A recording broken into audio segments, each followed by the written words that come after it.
महान व्यक्ति काशी ही शोक सभा का आयोजन था। तो शोक सभा का आयोजन किया गया। मैं इस परिवार को सबसे पहले और शोक सभा करने के लिए मैं समझता हूँ कि कमला प्रसाद दादी भाई जो युवा ग्राम के लीडर हैं, उनकी प्रेरणा से ही शोक सभा का आयोजन हुआ होगा। मैं इनका भी अभिनंदन करता हूँ, धन्यवाद देता हूँ। और यहाँ सभी लोग हमारे इकट्ठा हुए हैं, मैं सबको बहुत आसान चीज है। यहाँ पचरा गाने से कोई काम नहीं होता है। आरक्षण में एक प्रैक्टिकल लाइफ, आप भाषण करने से कोई काम नहीं होता। हिंदुस्तान के बहुत सारे नेता बहुत बड़ा बड़ा भाषण करते हैं, बहुत बहुत क्रियाएं दे रहे हैं, किसी के बस का नहीं है, व्यवस्था नहीं है। दुनिया की सबसे बड़े दार्शनिक महामना रामचंद्र वर्मा ने महसूस किया ब्राह्मणवाद है क्या, ब्राह्मणवाद खत्म कैसे होगा, इस पर उन्होंने शोध किया और खोज किया, उसका रास्ता बना। दुनिया की सबसे महान व्यक्ति महामना बुद्ध यहाँ भारत की धरती पर पैदा हुए, भारत की धरती से नमो बुद्धाय करने वाले साथियों से शिकायत कर, नमो बुद्धाय करेंगे तो काम चलने वाला नहीं। पूरे बौद्ध धर्म पर ब्राह्मणवादियों ने कब्जा कर रखा है। घंटा खरियारी और अगरबत्ती तक इनको सीमित कर दिया है। इनके विचारों को खोल दिया, खत्म कर दिया है, नष्ट कर दिया। महामना बुद्ध की मूर्ति आज दुनिया में सबसे ज्यादा मूर्ति इसकी है। महामना बुद्ध विचार गायब, भारत से गायब है। दुनिया में आज भी बौद्ध धर्म फैला हुआ है, लेकिन भारत से गायब है। नमो बुद्धाय कहने वाले साथियों से। उसके बाद बड़ा प्रचलन चल गया पूरे देश में, जय भीम जय भीम जय भीम। जय भीम का मतलब, अरे गुरु जी यहाँ जय श्री राम माने जाता है। ठीक है। तो ये जय भीम भी एक धोखा है।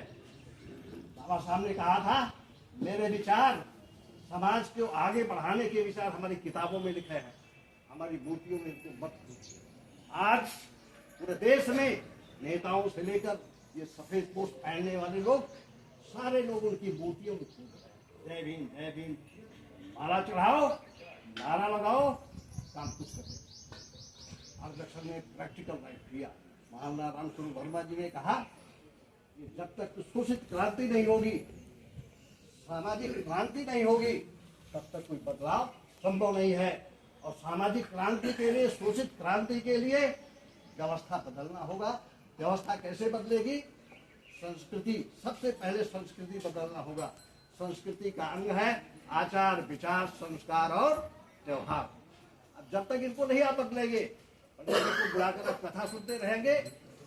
कोई IAS PCS अफसर हमारे बीच का हुआ, गांव का गरीब आदमी कथा सुनता है तो 100, 200, 400 रुपए में, और उनके यहाँ तो 20-50 हजार रुपए में IAS PCS अफसर जो हमारे कमेरा समाज के लोग हुए हैं, उसे क्या उम्मीद आप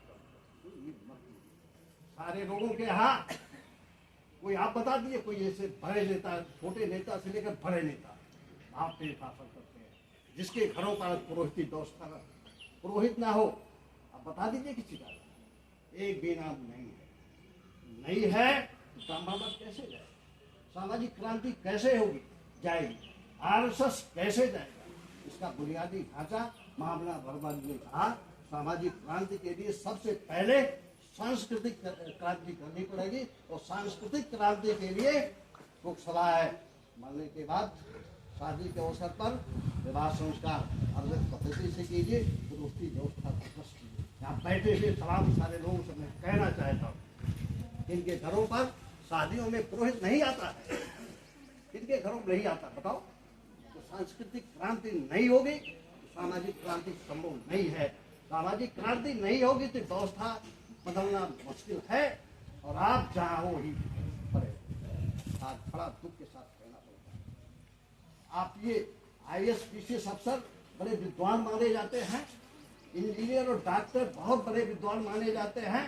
अभी मैं एक नंसा गांव में गया था, वहाँ डॉक्टर MBBS डॉक्टर उनके घर पर अखबार पाठ लगा हुआ।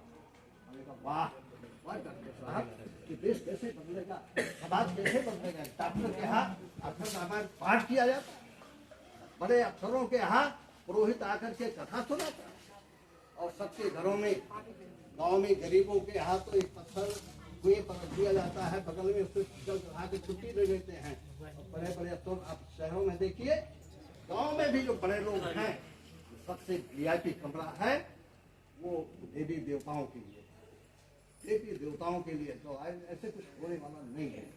धर्म धंधा नहीं है और धर्म धोखा भी नहीं है।